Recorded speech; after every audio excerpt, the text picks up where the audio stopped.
venire incontro alle popolazioni così gravemente colpite dal terremoto della scorsa notte, abbiamo deciso di indire una raccolta di fondi e di generi di prima necessità come amministrazione comunale con il supporto della Protezione Civile di Albignasego.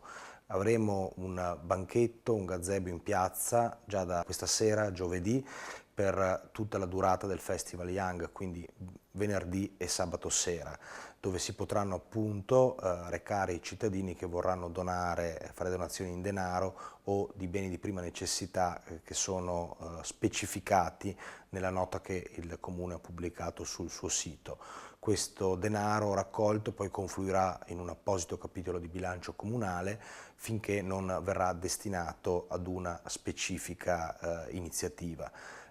I beni invece di prima necessità verranno attraverso la protezione civile destinati alla Croce Rossa che si sta occupando di questa parte delle azioni di solidarietà. Poi proseguiremo domenica con il banchetto del Comune di Albignasego alla Sagra di Sant'Agostino, dove saremo presenti anche il successivo weekend venerdì, sabato e domenica, mentre giovedì 1 settembre saremo con il banchetto alla Summer Run con partenza dagli impianti sportivi in montagna di Albignasego. Oltre a questi punti di ritrovo abbiamo anche aperto un conto corrente, quindi con un codice IBAN, per chi volesse già fare delle donazioni direttamente